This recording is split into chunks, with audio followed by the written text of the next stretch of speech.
Emma Thompson sat alone in her tiny flat on Maple Street in Manchester, staring at the pile of red bills scattered across her kitchen table.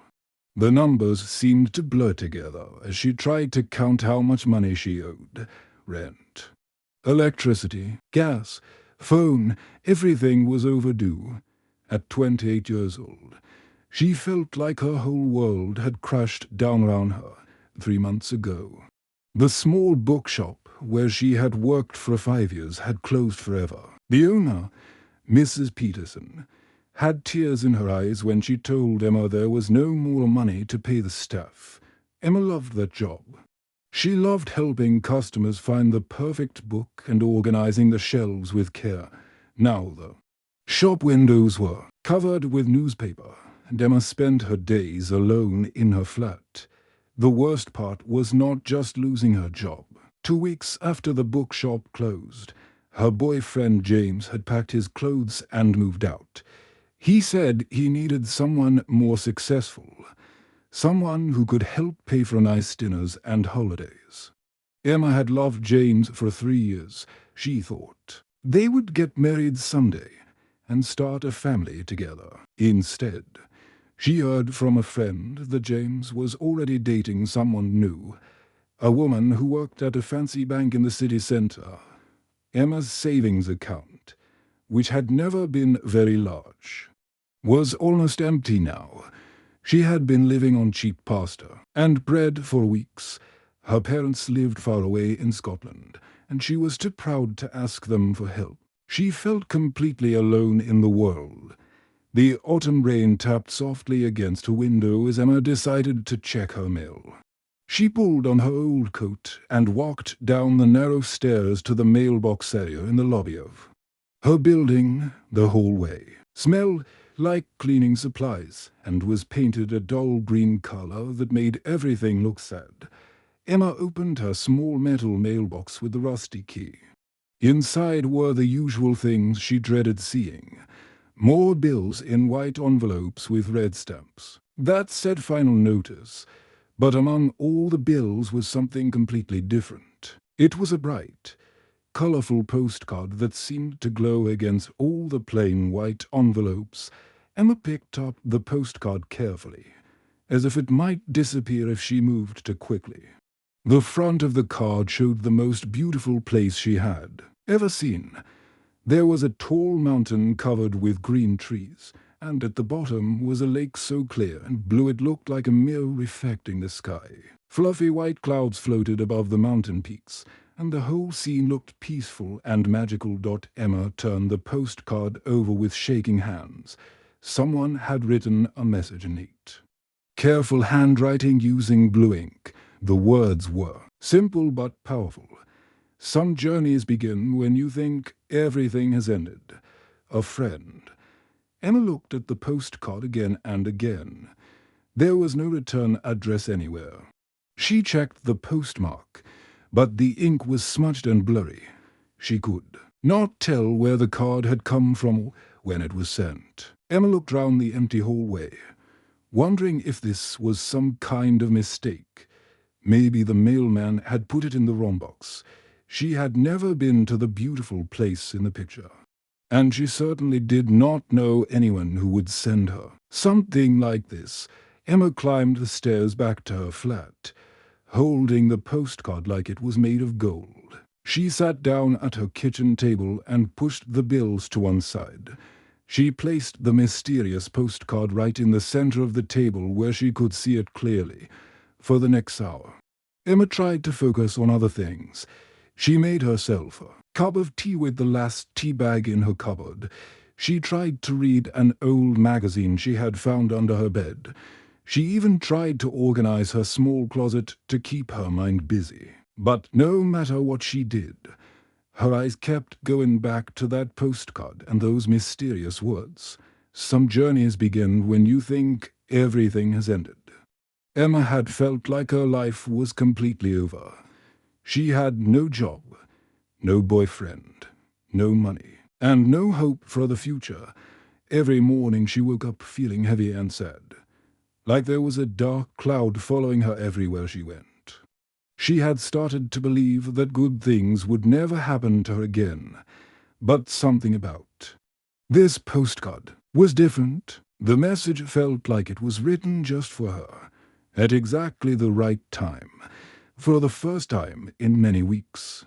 Emma felt a tiny warm feeling in her chest, something she had almost forgotten existed. It was hope. That night, Emma did not cry herself to sleep as she had been doing every night since James left. Instead, she lay in her bed looking at the postcard, which she had placed on her bedside table. She found herself thinking about the mysterious message and wondering who could have sent it. Who was this friend who somehow knew exactly what she needed to hear? And why had they chosen to help her when she felt most alone in the world? 2 weeks had passed since Emma found the first mysterious postcard, and she had looked at it every single day. She kept it propped up against the salt shaker on her kitchen table. And the beautiful mountain scene had become like a window to somewhere better. The words "some journeys begin when you think everything has ended" had given her strength during her hardest moments. Emma was washing her one clean plate in the tiny kitchen sink when she heard the familiar sound of mail being pushed through the slot downstairs. Her heart jumped with unexpected hope. She dried her hands quickly on a worn dish towel and hurried down to check her mailbox. Even though mail usually only brought more bad news, when Emma opened the small metal door, she gasped out loud. There, sitting on top of the usual pile of bills, was another colorful postcard. This one was completely different from the first. It showed a peaceful beach at sunset, with gentle waves washing onto golden sand. Palm trees swayed in the evening breeze, and the sky was painted in soft colors of pink, orange, and purple. It was the kind of place Emma had only seen in travel magazines, with trembling fingers. Emma turned the postcard over. The same neat handwriting in blue ink had left another message. Your story is not over. It is just changing chapters. A friend. Emma's heart began to race so fast she could hear it beating in her ears. This was definitely not a mistake. Someone was deliberately sending these beautiful postcards to her. Someone knew she was struggling and was trying to help her in this strange, wonderful way. But who could it be?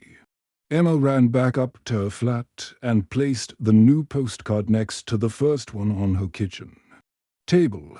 She studied both cards carefully, looking for any clues about who might have sent them. The handwriting was exactly the same.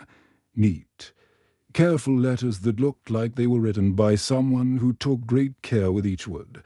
Both postcards were written with the same blue ink, and both had postmarks that were too smudged and blurry to read clearly.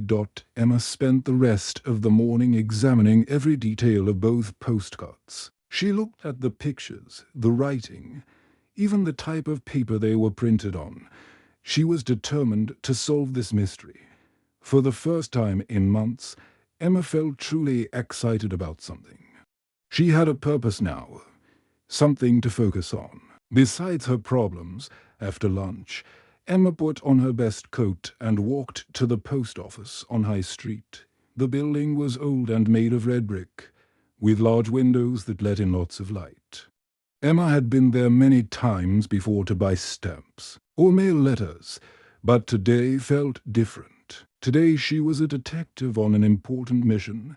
Behind the counter stood Mrs. Wilson, a friendly woman in her 60s who had worked at the post office for 20 years. She had grey hair pulled back in a neat bun and wore glasses with thin gold frames. Mrs. Wilson knew almost everyone in the neighborhood and always remembered their names. "Hello, Emma dear," Mrs. Wilson said with a warm smile. "How are you getting along?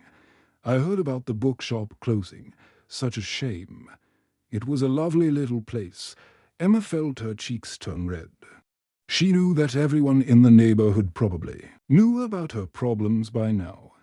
In a small community like theirs, news traveled fast. But Mrs. Wilson's kind eyes made Emma feel comfortable.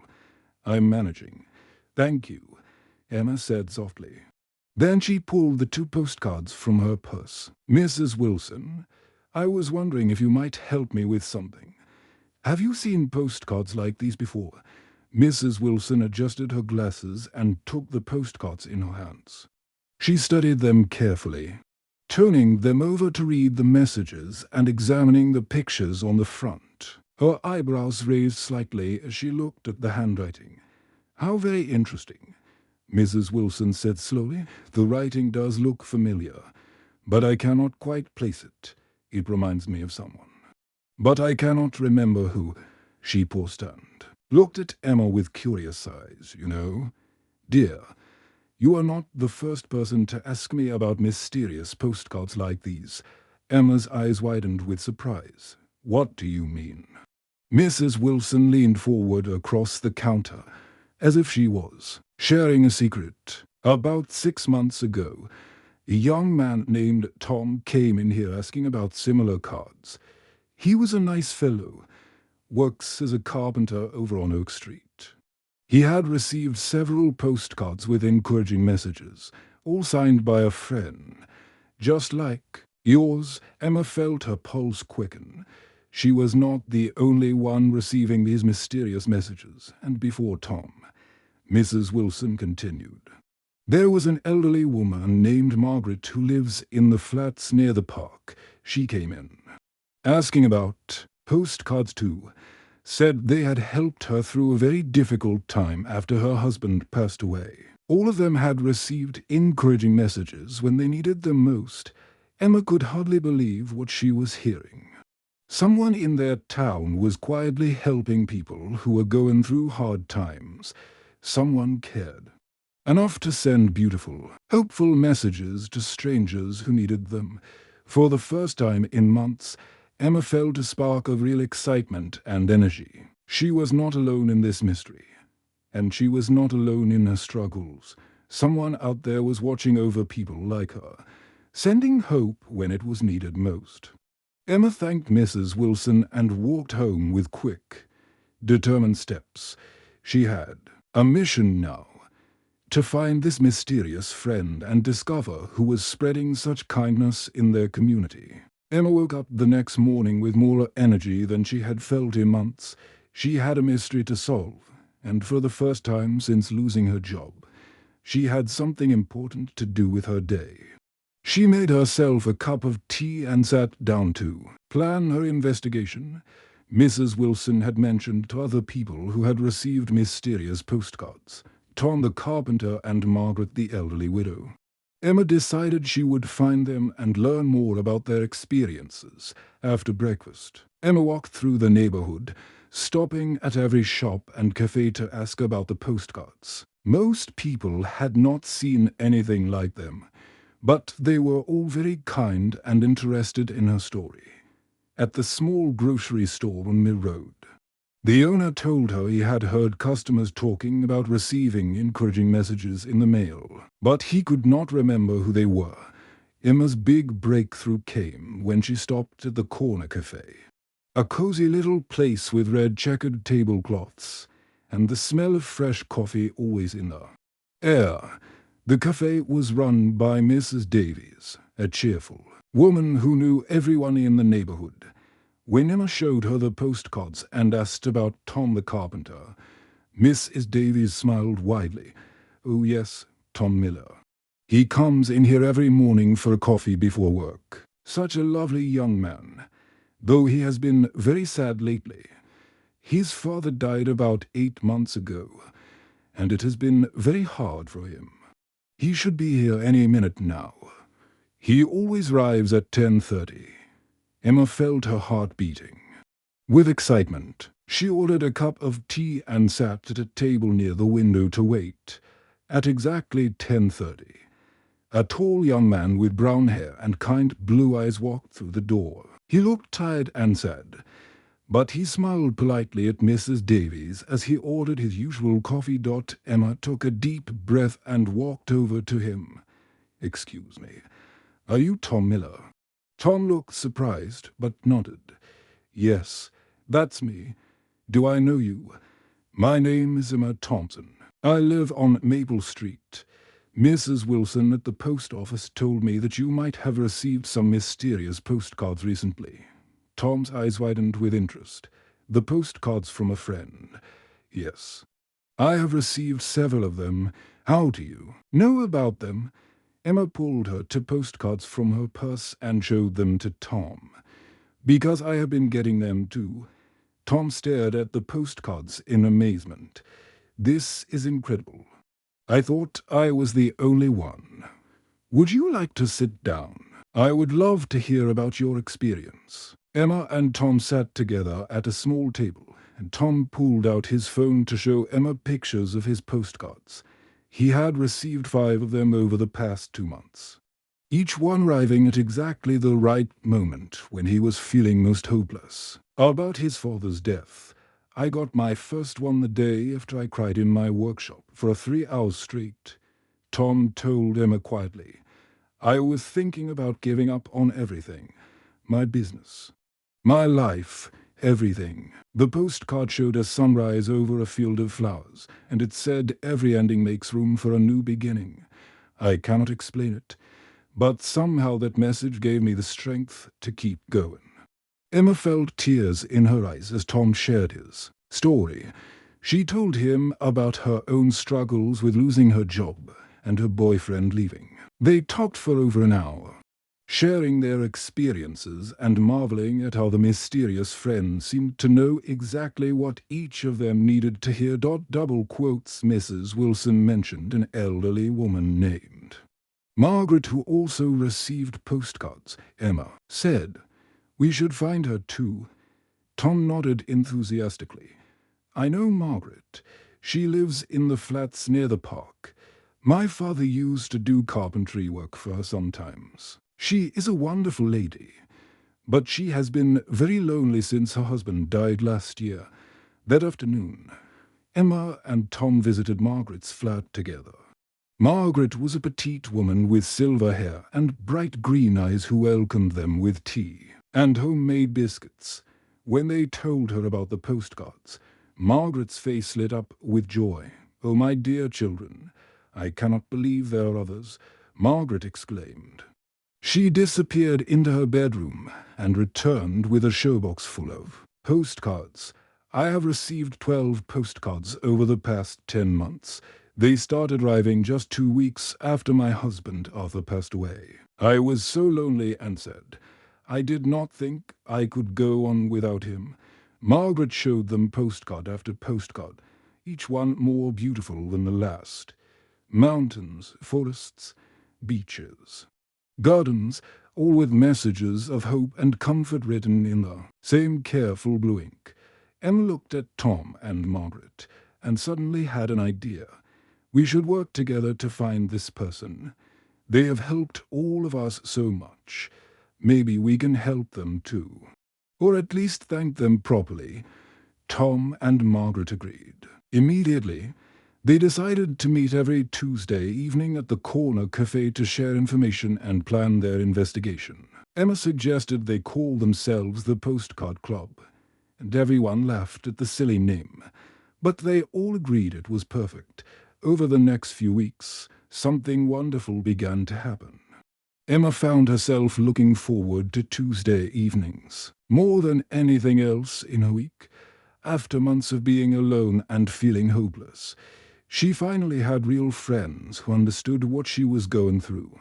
Tom used his carpentry skills to fix the broken shelf in Emma's flat and the squeaky door that had been bothering her for months. Margaret, who was an excellent cook, started bringing extra portions of her homemade meals to share with Emma and Tom. Emma helped Margaret learn to use her computer to video call her grandchildren who lived far away. And she spent time reading with Tom, who had struggled with reading since he was a child. As they supported each other and worked together on their mystery, Emma noticed that her depression was slowly lifting. She felt stronger and more hopeful every day. The mysterious postcards had not only brought her comfort during her darkest time, they had brought her a new family of friends who truly cared about each other. The postcards continued to arrive for all three of them, always at exactly the right moment, always with exactly the right message of hope and encouragement. Their mysterious friend was still watching over them, still sending love when they needed it most. After 6 weeks of meeting every Tuesday at the corner cafe, the postcard club had become like a real family. Emma, Tom, and Margaret had checked with dozens of people round town, visited every shop and office, and asked everyone they could. Think of about the mysterious postcards. They had learned that at least 8 other people in their community had received similar messages over the past years. But no one knew who was sending them. Emma had been thinking about their investigation all morning when she remembered something important. Before she lost her job at the bookshop, she used to volunteer at the local library on Saturday afternoons. She loved helping people find books and organizing the shelves. Maybe someone at the library had seen handwriting like this before, or knew about someone who sent lots of mail. That afternoon, Emma walked to the Meadowbrook Public Library, a beautiful old building made of red brick with tall windows and ivy growing up the walls. Inside, the library smelled like old books and floor polish, a scent that always made Emma feel peaceful and happy. She had spent many wonderful hours in this place. Behind the main desk stood Mrs. Davies, the head librarian. She was a woman in her 50s with curly brown hair and glasses that hung on a chain round her neck. Mrs. Davies had worked at the library for over 20 years and knew almost every person who had ever visited. Emma had always enjoyed talking with her during her volunteer days. "Emma, dear," Mrs. Davies said with a warm smile when she saw her. "How lovely to see you. I heard about the bookshop closing. I am so sorry. You always did such wonderful work there." Emma felt her cheeks grow warm. "Thank you, Mrs. Davies. Actually, I was hoping you might be able to help me with something unusual." She pulled out her collection of postcards, which had grown to 4 cards now. "Have you ever seen handwriting like this before?" Mrs. Davies put on her glasses and took the postcards carefully in her hands. She studied the neat blue handwriting for a long moment, turning each card over to examine both the pictures and the messages. Suddenly, her face changed, and a look of recognition crossed her eyes. "Oh my goodness," Mrs. Davies said softly, with a sad but knowing smile. "That looks exactly like Henry's writing. Henry Mitchell. He used to be our head librarian before. He retired about 5 years ago." Emma's heart began to race with excitement. Finally, they had found their first real clue. Henry Mitchell. "Do you know where I could find him?" Mrs. Davies' expression became more serious and sad. "Henry is 72 years old now, and I am afraid he is not doing very well. He has early dementia, and his family had to move him to a care home about 2 years ago. It is called Sunny Meadows, and it is on the outskirts of town, near the old church." Emma felt a mix of excitement and sadness.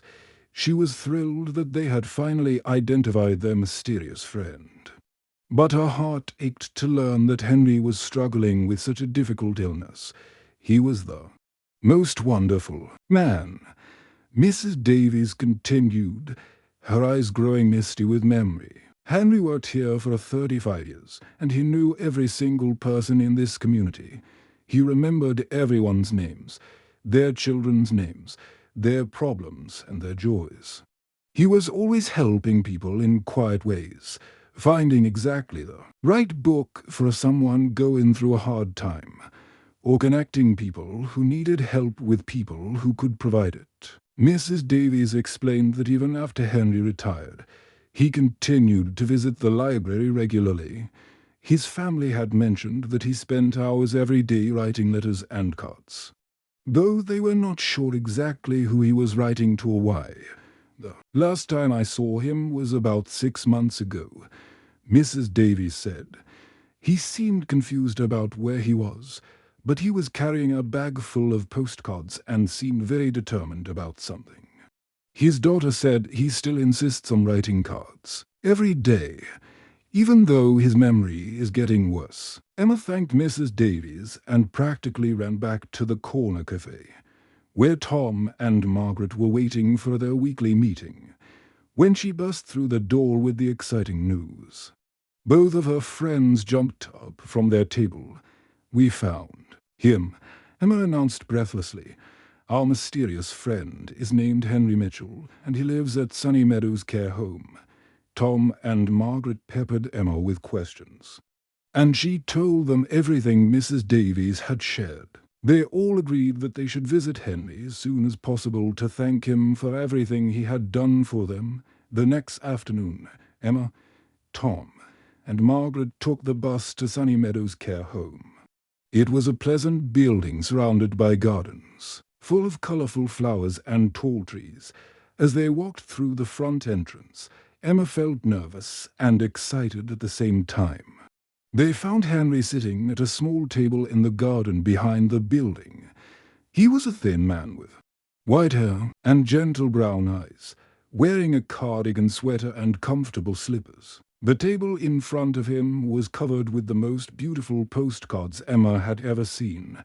Pictures of mountains, beaches, forests, and cities from all around the world. There were also neat stacks of addresses written on small pieces of paper, and several pens with blue ink. Emma approached slowly and said gently, "Henry, my name is Emma. We wanted to thank you for the postcards." Henry looked up with confused but kind eyes. He seemed uncertain about who they were, but his face was friendly and welcoming. "Postcards," he said slowly, as if trying to remember something. "Important. Oh yes, I send postcards to people who need a friend." Henry smiled warmly at them, but Emma could tell that he was not completely sure why they were there or what they were talking about. A nurse who had been watching from nearby came over to help explain. "Henry has good days and bad days," the nurse said kindly. "He does not always remember the details of what he does or why, but he knows that writing postcards is very important. Some days he forgets his own name, but he never forgets to write his cards." The nurse explained that before Henry's dementia had gotten worse, he had created an amazing system for helping people in their community. He read the local newspaper carefully every week, looking for announcements about job losses, deaths in families, and other difficult situations. He also kept track of people who visited the hospital or seemed to be struggling in other ways. "He has been quietly sending encouragement to people for years," the nurse said. His family found boxes and boxes of addresses and notes in his house. When they moved him here, he researched each person carefully and sent them postcards at exactly the right time. Emma felt tears rolling down her cheeks as she realized the truth. This gentle, caring man had saved her life and the lives of so many others, and he had done it all without wanting any recognition or thanks. He had simply seen people who were hurting and had reached out to help them in the most beautiful way possible. Henry might not remember her name or exactly why he sent the postcards, but his kindness had changed everything for Emma and her friends. Emma, Tom, and Margaret spent the entire afternoon in the garden with Henry at Sunny Meadows Care Home. They sat round his table covered with beautiful postcards and told him their stories. Emma explained how his first postcard had arrived on the darkest day of her life, when she was sitting alone in her flat with no money and no hope. Tom shared how the postcards had helped him continue working after his father died, giving him strength when he wanted to give up completely. Margaret talked about how the messages had comforted her during the lonely months after losing her husband. Henry listened carefully to each story, though Emma could see that he was sometimes confused about the details. His memory seemed to come and go like clouds passing over the sun. But every time one of them mentioned how much his postcards had meant to them, Henry's whole face would light up with pure joy. "I am so glad," Henry said simply, his voice soft and full of warmth. "Everyone needs a friend sometimes. That is all I ever wanted, for people to know they have a friend." Emma felt her heart fill with love for this gentleman who had changed so many lives without ever expecting anything in return.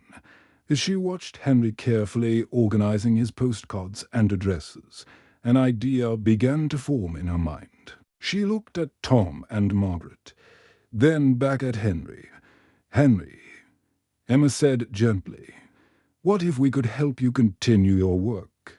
What if we could help you send even more postcards to people who need them?" Henry's eyes brightened immediately, and he nodded with enthusiasm. "That would be wonderful. There are so many people who need to know someone cares about them." Emma, Tom, and Margaret spent the bus ride home excitedly planning their idea. By the time they reached the corner cafe for an impromptu meeting, they had decided to start a community group that would continue Henry's mission of sending hope to people in need. Emma contacted Mrs. Davies at the library and asked if they could use the community room for meetings. Mrs. Davies was so moved by Henry's story that she immediately agreed and even offered to help spread the word. Within a week, Emma had organized the first meeting of what they decided to call Postcards of Hope. 12 people came to that first meeting, including Mrs. Wilson from the post office, Mrs. Davies from the library, and several people from the neighborhood who had heard about their project. Emma explained how Henry had been quietly helping people for years by sending encouraging postcards, and how they wanted to continue his work on a larger scale. Tom, who had been thinking about the practical aspects, raised his hand. "I think we need a way for people to ask for help without feeling embarrassed," he said. "What if I built special mailboxes round town where people could leave anonymous requests when they or someone they know needs encouragement?" Everyone thought this was a brilliant idea. Over the next 2 weeks, Tom used his carpentry skills to build beautiful wooden mailboxes with signs that read "Request Hope Here." He placed them outside the library, the community center, the grocery store, and several other locations round town. Margaret, with her excellent organizational skills, contacted the local hospital, job center, and social services office. She explained their project and asked if they could help identify people who might benefit from receiving encouraging messages soon. Margaret had a steady stream of names and addresses of people going through difficult times. The group met every Saturday morning in the library community room. People of all ages came: teachers, shop owners, students, and retirees. They would sit around large tables, writing careful messages of hope and encouragement on beautiful postcards. Emma was amazed at how creative and thoughtful everyone was with their words. Each message was unique and heartfelt.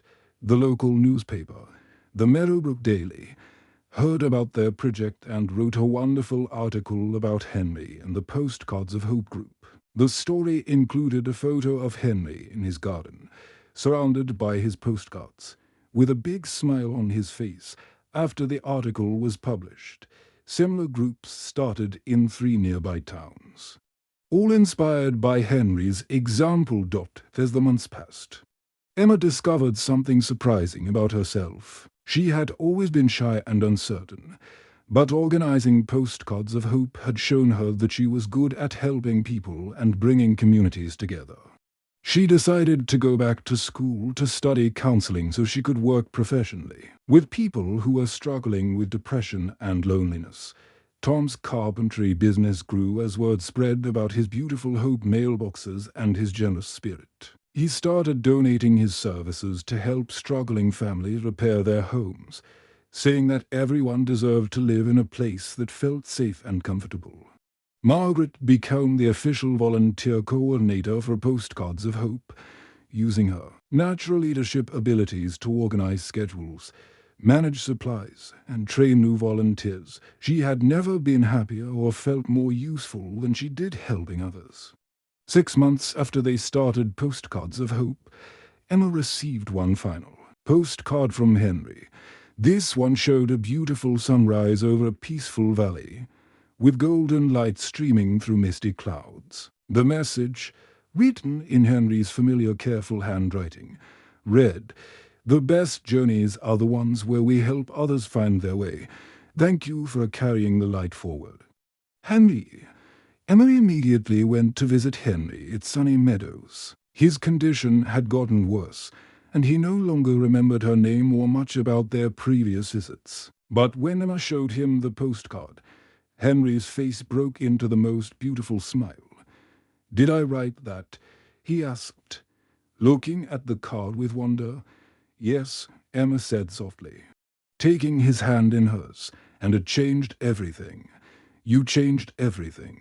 That evening, as Emma walked home through the quiet streets of her neighborhood, she stopped at one of Tom's Hope mailboxes outside the community center. Inside was a handwritten note from a young mother named Sarah who had just lost her job and was worried about feeding her children. Emma smiled and pulled a fresh postcard from her bag. She sat on the bench next to the mailbox and carefully wrote a message of hope and encouragement. Tomorrow, Sarah would receive a beautiful postcard letting her know that someone cared and that her story was not over. Emma had found her purpose in life. And it all started with a simple message that had arrived exactly when she needed it most. The cycle of kindness continued, one postcard at a time, spreading hope throughout the community like ripples in a pond.